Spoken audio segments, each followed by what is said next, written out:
Ya, sore ini ada pertemuan Presiden dengan para menteri, tidak semua, membahas berbagai masalah yang aktual sekarang ini, terutama dengan terjadinya demonstrasi di mana-mana dan kemudian beberapa ekses yang terjadi.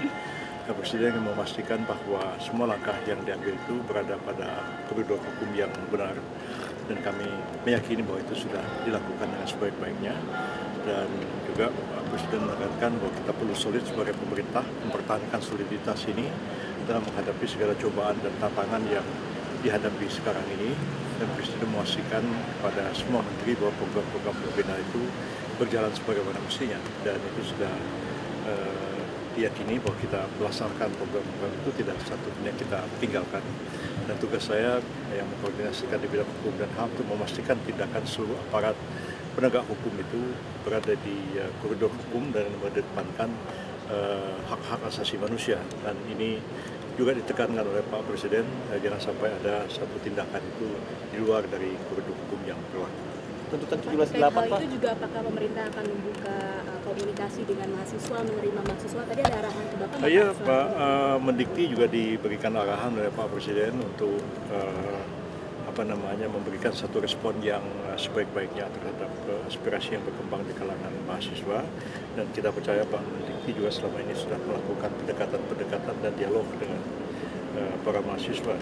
Dan saya sendiri juga nanti hari Senin juga akan melakukan rapat koordinasi seluruhnya yang menyangkut aspek-aspek hukum, memastikan bahwa apa yang dilakukan ini adalah di atas koridor hukum. Jadi rakyat tidak perlu merasa takut, merasa khawatir ya, karena pemerintah menjamin kebebasan masyarakat rakyat untuk menyampaikan aspirasinya, menyampaikan pendapat, ungkapan perasaannya melalui unjuk rasa sepanjang itu dilakukan dengan damai, tertib dan mengikuti koridor hukum yang berlaku.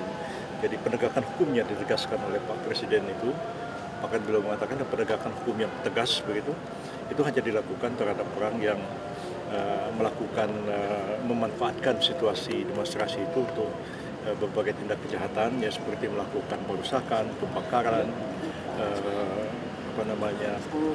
dan lain seperti itulah, pencurian dan lain-lain. Dan karena itu itu harus dilakukan satu tindakan hukum yang tegas. Tapi kami pun menekankan juga nanti kepada aparat bahwa tindakan hukum yang tegas itu juga mengikuti kaedah-kaedah hukum yang berlaku dan juga menghormati HAM. Jadi kalau mereka mau didampingi pengacara, harus disediakan pengacaranya, juga menjunjung asas praduga tidak bersalah dan sebagainya, sehingga memang hak asasi manusia terjamin kepada siapa saja mereka yang mungkin akan dipanggil, diperiksa, ditahan dan lain, itu tetap harus mengikuti koridor hukum yang benar. Nah, apabila itu dilanggar, maka aparat juga harus ditindak karena melakukan satu pelanggaran terhadap norma-norma dan penegakan hukum itu sendiri. Prof, kalau respon pemerintah soal tuntutan 17+8 bagaimana, Prof?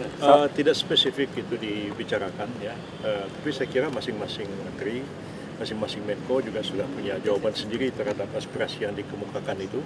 Dan saya juga tadi siang juga sudah menyampaikan press release mengenai tanggapan beberapa poin di antara tuntutan 17+8 itu. Antara lain adalah pembahasan terhadap rancangan undang-undang perampasan aset ya. Pak Presiden pun sudah beberapa kali juga menegaskan supaya DPR segera membahas RUU itu. Dan kemarin juga saya berkoordinasi dengan Pak Supratman, Menteri Hukum, sedang membicarakan memasukkan RUU perampasan aset itu dalam prolegnas 2025-2026 dan sedang menunggu keputusan apakah akan diambil inisiatifnya oleh DPR.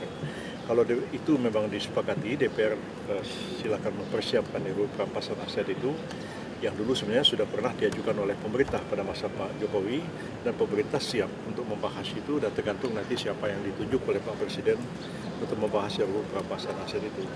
Nah, hal-hal yang lain juga perubahan terhadap undang-undang pemilu, undang-undang kepartaian, itu memang sedang akan kita lakukan karena sudah ada putusan dari Mahkamah Konstitusi yang mengatakan bahwa sistem pemilu kita harus diubah, tidak ada lagi threshold dan lain-lain sebagainya.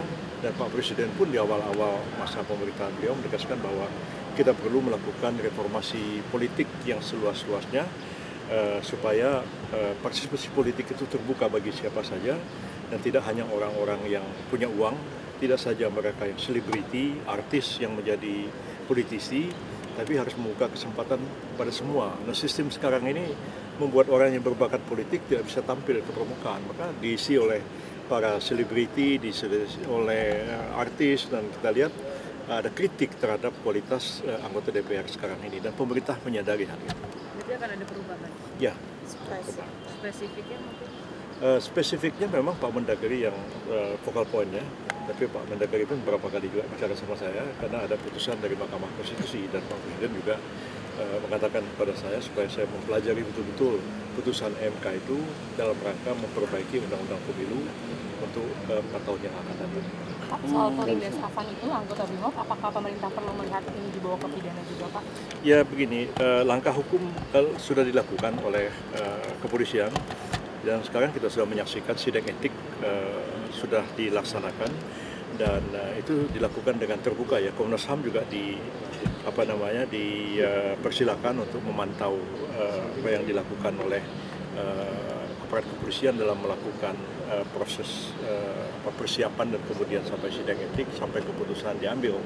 Dan seperti kita ketahui bahwa prosedur dalam kepolisian memang seperti itu, bahwa kalau terjadi pelanggaran di lapangan, melaksanakan tugas harus disidangkan etiknya lebih dulu. Tapi kalau misalnya sidang etik itu sudah mengambil satu keputusan dan masih terdapat aspek-aspek pidana, tidak tertutup kemungkinan juga akan dilakukan langkah pidana terhadap kesalahan yang dilakukan. Prof, Pak Presiden tidak akan bertemu mahasiswa yang seperti pengutus Pak? Saya nggak ada bicara.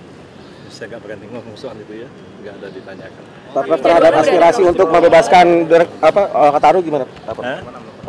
Aspirasi untuk membebaskan yang Kataru itu? Nggak bicarakan masalah itu ya. Jadi sebenarnya karena memang sudah dinyatakan sebagai tersangka, maka kan tentu ada prosedur kan. Kalau sekedar untuk menangguhkan penahanan misalnya, itu bisa saja dilakukan. Siapapun yang tersangka bisa ditangguhkan penahanan. Tapi kalau sudah diterbitkan penetapan sebagai tersangka kan itu ada SP3. Jadi memang penyelidikan dan penyidikan itu tetap harus dilakukan. Dan saya kira beliau sendiri lebih baik didampingi oleh advokat-advokat yang handal, ya, LBH dan lain-lain, sehingga pemeriksaan itu berjalan fair dan adil. Kalau misalnya memang tidak cukup alasan untuk dinyatakan sebagai tersangka, ya mengapa tidak diharus di SP3? Dan saya kira setiap orang kan harus gentleman menghadapi satu proses hukum. Kalau misalnya oleh aparat disangka dia melakukan satu kejahatan dan menurut aparat penegak hukum ada bukti-buktinya, ada bukti-bukti permulaan yang cukup, tapi dia juga bisa menggunakan advokat untuk menyanggah semua itu, mengatakan bahwa sebenarnya tidak cukup bukti dan sebagainya, bisa mengajukan pra-peradilan dan sebagainya. Harapan saya sih sebenarnya kalau seseorang ditahan atau dinyatakan tersangka, jangan kita terus minta harus dibebaskan. Dilakukan dong perlawanan secara hukum yang gentleman. Kalau memang kita berani melakukan sesuatu ketika kita menghadapi proses hukum, hadapi. Tapi pemerintah melihatnya apakah ini tidak melanggar HAM? Karena itu kan karena boleh aja orang boleh aja bersuara. Kalau misalnya ada aspek-aspek yang diduga sebagai satu misalnya delik penghasutan di dalamnya, dan itu kan penyidik berhak aja menyangka begitu. Tapi orang yang disangka berhak juga untuk menyangkalnya. Ya laksanakan secara fair dan adil. Ya.